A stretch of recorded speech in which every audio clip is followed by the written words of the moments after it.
Bonjour et bienvenue dans ce nouveau bulletin d'actualité astronomique et astrologique de la Cagouille Céleste pour la période du 10 au 17 juillet 2021, soit la première phase de la première lune d'été. Je suis Claire Henrion, guide des routes du ciel, et je suis ravi de partager avec vous cette vidéo les pieds sur terre et les yeux au ciel. Nous allons donc commencer cette vidéo par un petit tour de tout ce qu'on peut voir dans le ciel au cours de cette semaine. Donc, première phase de la première lune d'été au niveau des étoiles et des planètes, un petit peu quelques étoiles filantes. Et puis, dans la deuxième partie, nous ferons la chronologie des faits célestes qui rythment toute cette petite période de 7 jours, du 10 au 17 juillet. Alors, c'est parti, nous allons partager Stellarium. Je partage mon écran. Voilà, nous voilà sur Stellarium, au soir du 10 juillet, au moment du coucher du soleil. Je mets horizon océan, comme ça on voit bien partout l'horizon. Ce qui est important quand on observe le lever et le coucher des astres. Donc là, c'est le coucher du soleil. Évidemment, c'est encore bien lumineux. Logiquement, dès que le soleil est couché, ou juste avant, jusqu'à ce qu'il soit levé, il y a Vénus qui commence à être visible très très rapidement après le coucher du soleil. Et là, le 10 au soir, il y a déjà le premier croissant de lune, mais il n'est pas visible pour nous, il est visible en Algérie, Tunisie et Libye. Voilà, pour nous, il est très très fin encore, et eux ont l'écliptique un petit peu plus incliné, sans doute, ils peuvent mieux la voir. Alors on avance un petit peu dans le crépuscule. Ici, il est 22h13, 22h15. On voit bien Vénus déjà, et vous voyez, on est côté ouest-nord-ouest, hein. Et à côté de Vénus, il y a Mars. Alors le 10, Mars est à gauche de Vénus. Mars est beaucoup plus difficile à trouver, mais hier on a bien vu les deux. Et donc on peut attendre un petit peu plus tard, mais évidemment elles sont plus bas, alors c'est moins facile pour voir parce que l'horizon est souvent très chargé. Mais on voit très facilement Vénus, et on voit qu'elle est presque pleine. En fait, elle sera pleine, c'est un disque presque plein, elle sera pleine au mois d'octobre, pleine Vénus, donc conjonction supérieure. Et Mars, une toute petite bille rouge de 5 secondes d'arc, et qui brille 180 fois moins que Vénus. Alors on la voit pas facilement, mais dès qu'il fait un peu plus sombre, on arrive à la voir au moins avec un instrument. Et donc de jour en jour, de soir en soir, vous voyez, donc 22h20, 22h30, allez, 22h30, c'est pas mal, pour ma latitude, longitude en tout cas. Vous voyez, elles sont près de l'étoile Régulus, du Lion, qui est visible si l'horizon reste assez limpide. Et de soir en soir, donc le 10 au soir, le 11 au soir, donc là on aura bien notre premier croissant de lune, le 11 au soir, vous voyez, donc côté ouest-nord-ouest, devant la constellation du Cancer, et qui sera conjoint à l'amas de la Crèche qui se trouve ici, mais qu'on ne verra pas, parce que c'est vraiment trop lumineux et ça se couche très vite. On pourra apercevoir le premier croissant de lune le 11 juillet au soir. Le 12 juillet, la lune aura passé à gauche de Vénus et Mars, et c'est comme c'est le 13 qu'elles sont conjointes, on va les voir très proches l'une de l'autre, le 12 au soir et le 13 au soir, ça fait ça. Mars va passer à droite de Vénus, et à partir de là, va se coucher plus tôt que Vénus. Là, globalement, les deux, elles se couchent vers 23h, elles se couchent vers 23h, vous voyez, 23h05 à peu près. Donc, il faut regarder avant 23h, après, c'est qu'elles se couchent. Et donc, de jour en jour, je me remets à 22h30. Ça, c'est le 13, donc. Le 14, Mars est passé nettement à droite. Le 15, c'est encore plus. L'écart se creuse. Le 16 et le 17, Mars devient très, très difficile à voir à partir de cette conjonction du 13 juillet. Ça marque à peu près la fin de la période de visibilité de Mars, qui est visible depuis le printemps 2020. et qui était à l'opposition donc en octobre 2020 et qui reviendra visible, qui sera d'abord conjointe au Soleil en octobre 2021 et donc qui redeviendra visible au printemps 2022. Donc c'est l'adieu à Mars et Vénus qui prend de l'ampleur dans le ciel du soir puisque elle va vers sa conjonction, mince, pardon, elle va d'abord vers son élongation est maximale qui aura lieu en octobre également. Je rediminue un peu le champ, là j'avais zoomé. Voilà, donc nous sommes déjà là le 17. Bon, ça change pas trop, mais on va se remettre, on va faire le tour de l'horizon de début de nuit. Donc ça, c'est quand on se tourne vers l'ouest. On a Vénus, Mars à gauche en tout début de nuit, entre 22h30 et 23h, faut regarder.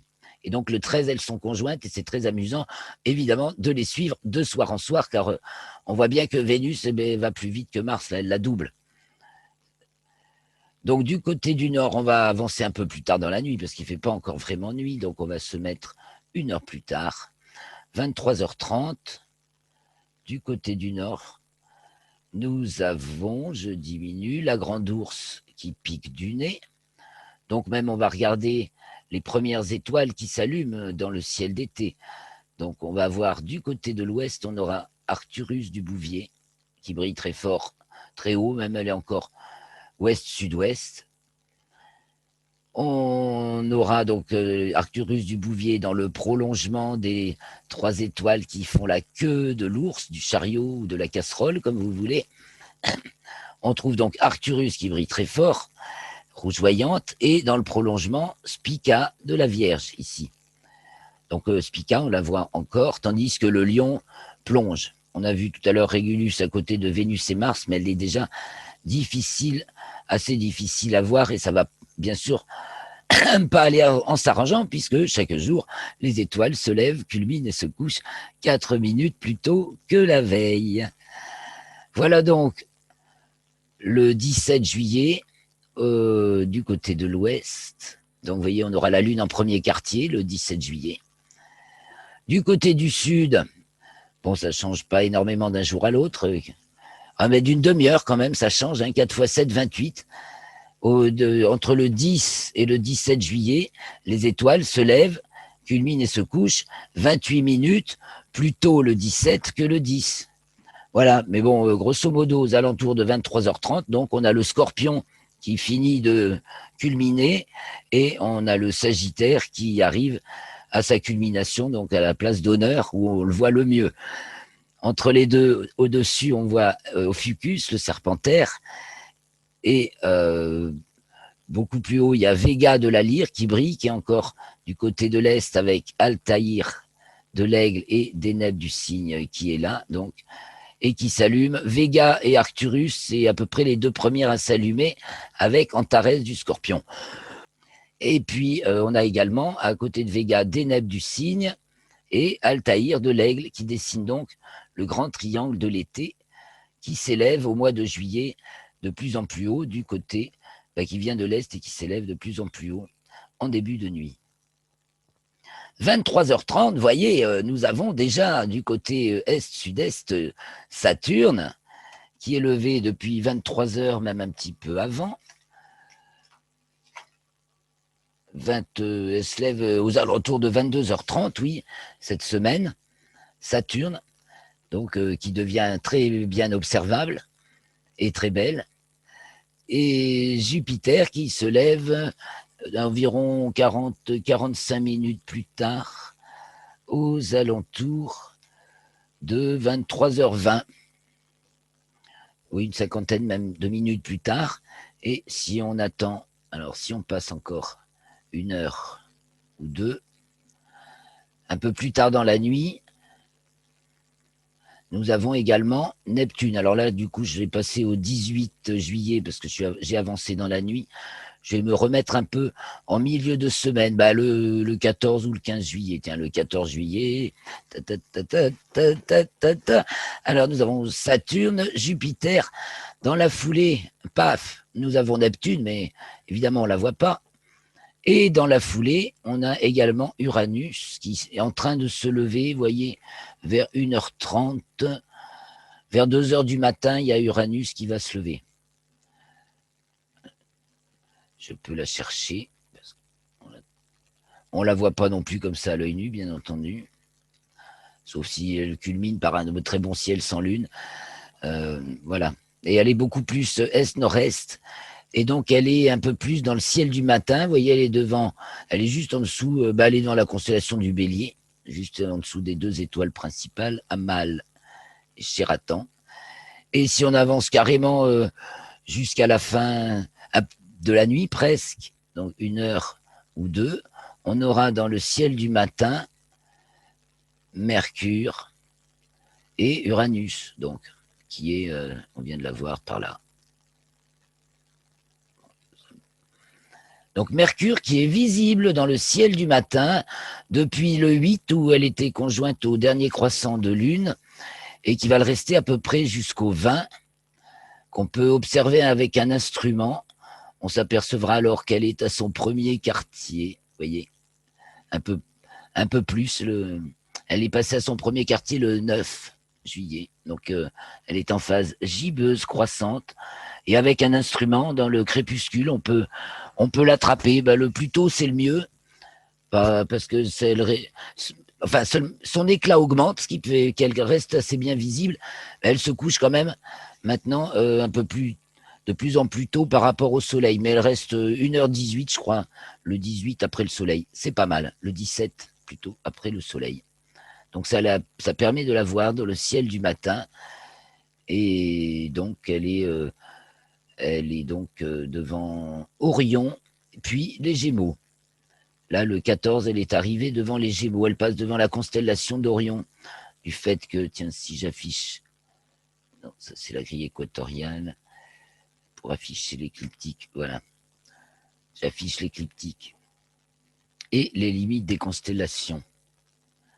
Et on va regarder Mercure qui passe devant la constellation d'Orion. Là, vous voyez ici, c'est les Gémeaux. Elle arrive par le pied des Gémeaux. Donc...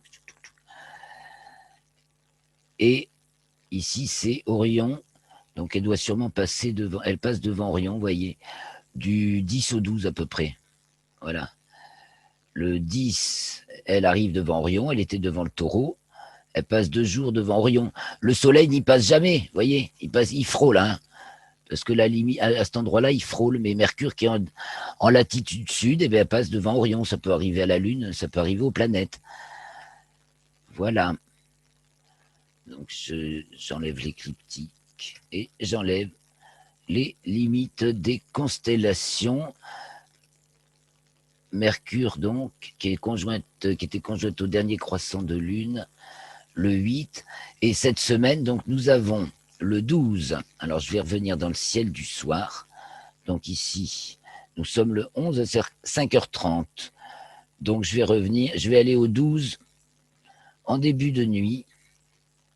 Attention, il fait jour. On peut même suivre le parcours du soleil. Mais bon, il faut que je tourne. On va revenir au 12 en début de nuit, puis après on regarde un petit peu les constellations. Le 12 en début de nuit, côté de l'ouest, 1 heure de plus. Voilà, on attend que le soleil se couche. Voilà, merci. Le soleil est couché et nous sommes le 11 à 23 heures là.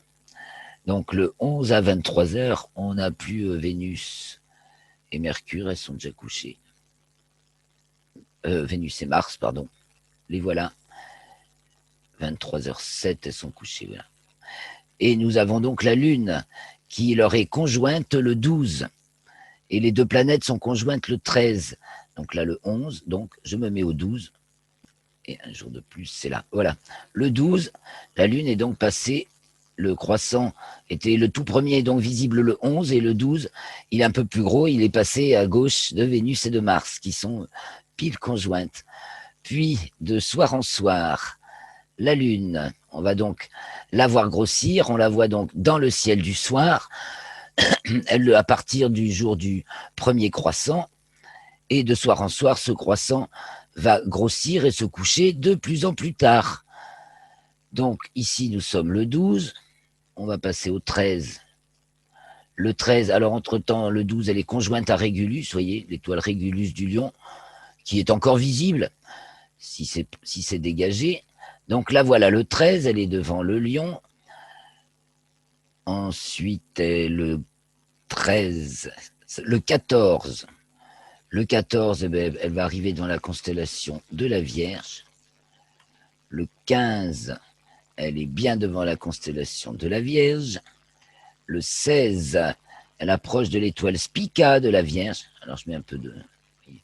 Donc de plus en plus haute dans le ciel du soir, et donc elle va se coucher de plus en plus tard. Le 16, le 17, elle est passée à gauche de Spica, donc le premier quartier de lune est conjoint à l'étoile Spica de la Vierge, Alpha de la Vierge, une étoile sur laquelle je peux mettre un petit peu plus de renseignements. C'est pas ça que je cherche. Je mets un petit peu plus de renseignements. Sa magnitude, son type, sa distance.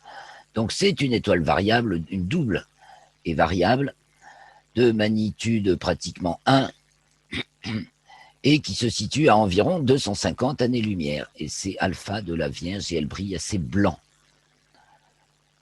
Voilà. Et pour ce qui est du tour du ciel, donc en début de nuit, c'est donc le Lion qui se couche et la Vierge. Au-dessus, nous avons donc du côté ouest-sud-ouest Arcturus du Bouvier, avec la couronne boréale au-dessus et la grande ours à droite. Je vais même avancer un petit peu plus dans la nuit, parce que là, c'est encore trop crépusculaire. 1 heure de plus, 23h37. Voilà, du côté du nord, la grande ours qui pique du nez de plus en plus. À droite du nord, donc du côté de l'est, on voit apparaître Persée et puis monter Cassiopée et Céphée. L'étoile polaire est là, hein, elle qui ne change pas de place au cours jamais de place, et tout le ciel semble tourner autour. Donc au-dessus, il y a le dragon, et très très haut, donc, parce que là, on est pratiquement au zénith. Voilà le zénith. Nous avons la tête du dragon, Véga de la lyre, et on va avoir une étoile du cygne qui passe au méridien à minuit, et là, on n'est pas encore à minuit sur mon image, qui est delta du cygne. Non, ça c'est Albireo, pardon. Ça doit être elle. Oui. C'est cette étoile-là du cygne qui, au minuit vrai, passe au zénith pour notre latitude. Et je voulais vous en parler un petit peu de cette étoile. J'avais mis la petite page Wikipédia. C'est une étoile qui sera étoile polaire environ en l'an 4000. C'est pour ça que j'avais envie de vous en parler. C'est une étoile triple qui est à peu près à 170 années-lumière. Et en l'an 4000, elle sera polaire. À l'heure actuelle, c'est notre étoile polaire qu'on appelle Polaris. Et donc, c'est pour ça qu'elle est quand même assez intéressante. Elle fait partie des étoiles polaires. Voilà, toutes les étoiles qui peuvent être polaires au cours du cycle de précession des équinoxes. Il y a Tau d'Hercule, Véga de la lyre, Aldérami de Céphée, Héral de Céphée. Donc, s'il y a Delta Céphée, hein, la prochaine, ce sera Héraï de Céphée, Polaris de la petite ours, Kappa Draconis du dragon et Tuban du dragon qui était polaire il y a 5000 ans. Voilà, 5000, là à là. En l'an 4000, ce sera Héraï de Céphée, l'étoile polaire. Ceci étendu à la précession des équinoxes. Je reviens sur Stellarium. Voilà, donc en fait, il faudrait que je me mette à la bonne heure du minuit vrai. C'est pas dur, c'est 1h57.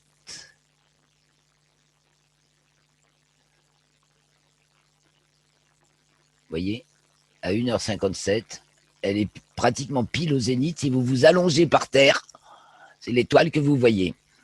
Et donc, vous pouvez vous dire que en l'an 4000, c'est elle qui sera l'étoile polaire.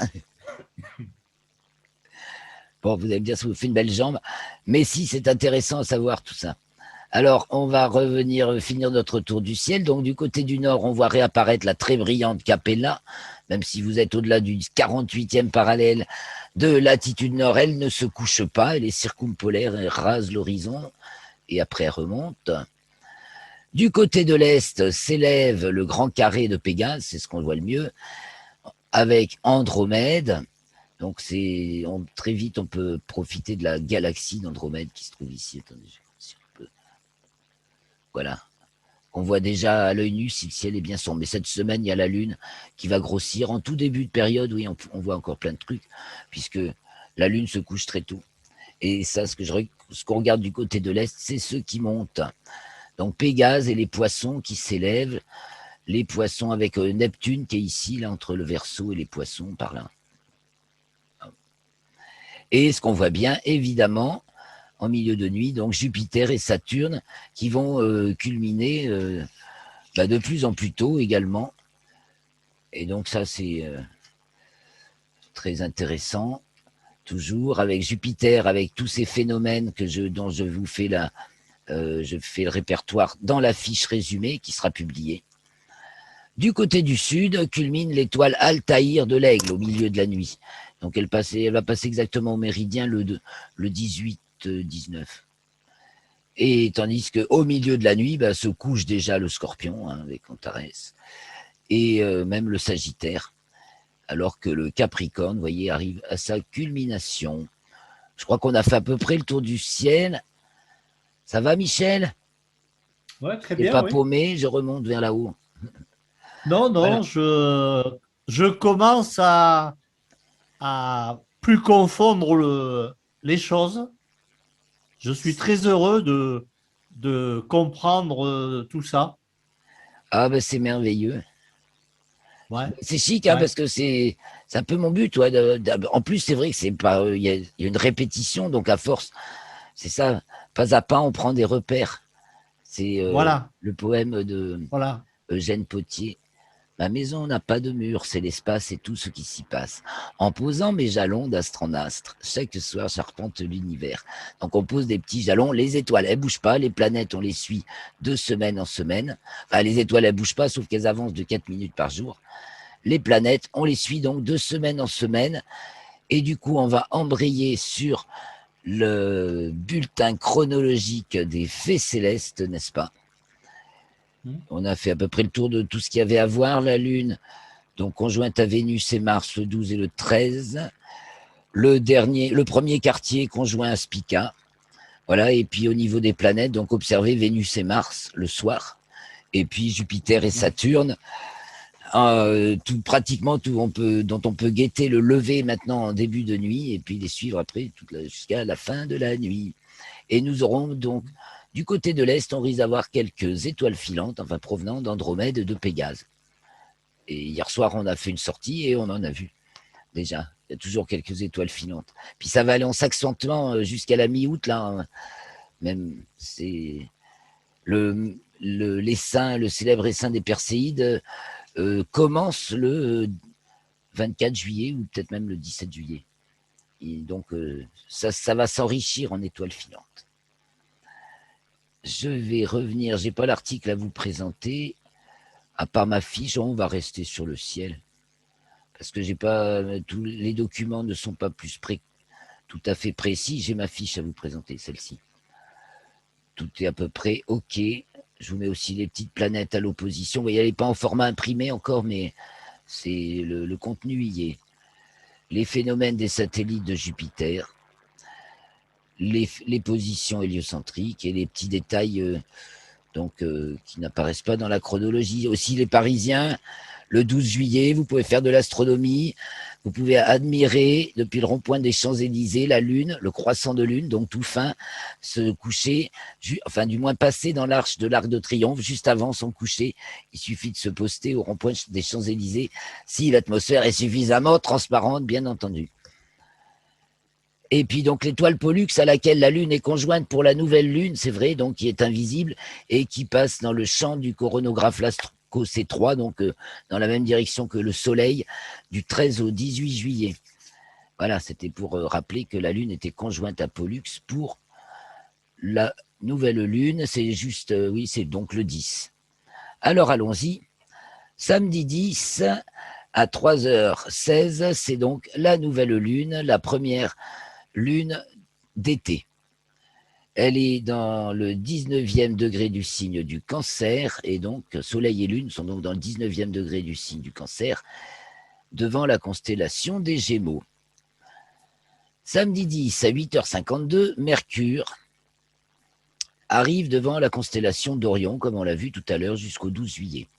En héliocentrique, Mercure, samedi 10 à 12h47, entre dans le signe du Bélier. Ça marque toujours un renouveau.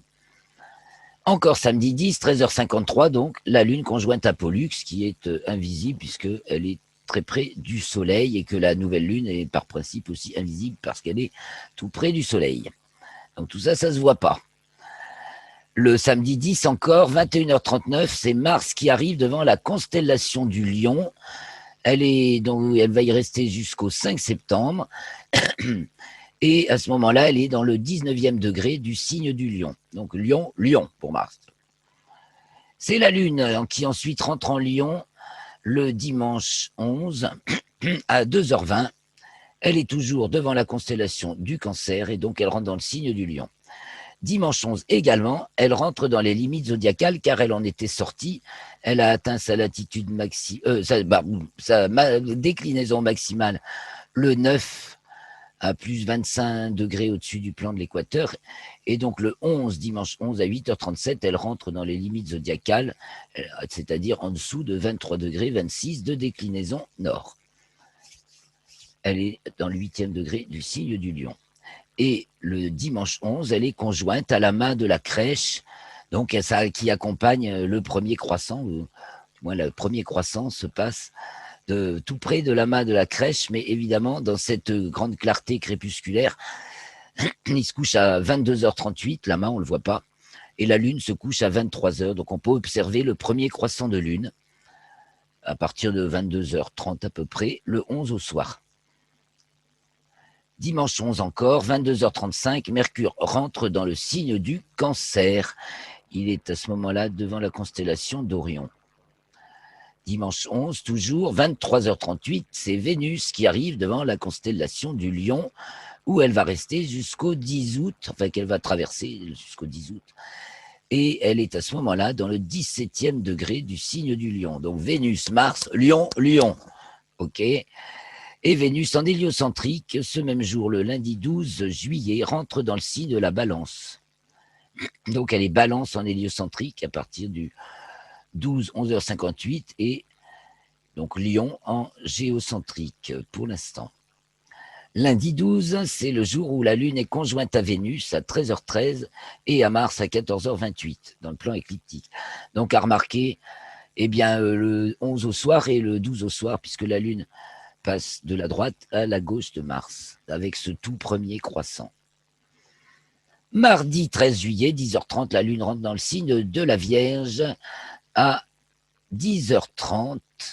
Elle est toujours devant la constellation du Lion et elle est donc conjointe à Régulus, alpha du Lion, puisque quand elle rentre dans le signe de la Vierge, elle est conjointe à Régulus, puisque Régulus marque le premier degré du signe de la Vierge à notre époque, en raison de la précession des équinoxes. Mardi 13, c'est le jour de la conjonction Vénus-Mars qui advient à 15h32 dans le plan écliptique. Donc Mars se couche, pour l'observer, Mars se couche à 23h03 et Vénus à 23h06.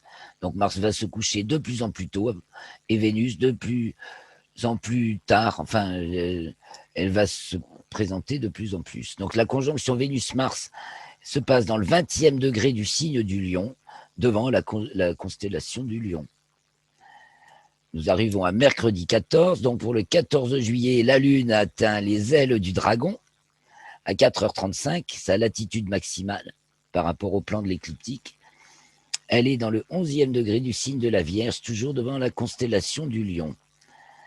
Jeudi 15 juillet, Pluton est au périgée, car le Soleil arrive à l'opposition de Pluton le 17, 17-18, c'est ce que nous allons voir. Donc, c'est lié, l'opposition d'une planète est liée à son périgée, c'est-à-dire sa plus proche distance à la Terre.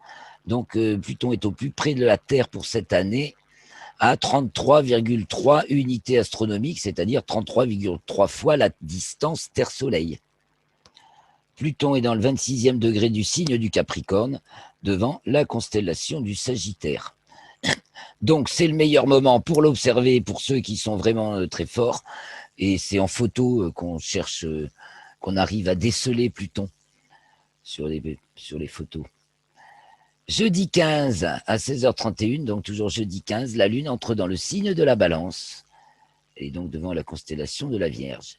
Vendredi 16, c'est en héliocentrique que ça se passe pour commencer. Mars est à l'aphélie, au plus loin du Soleil, à 2h25.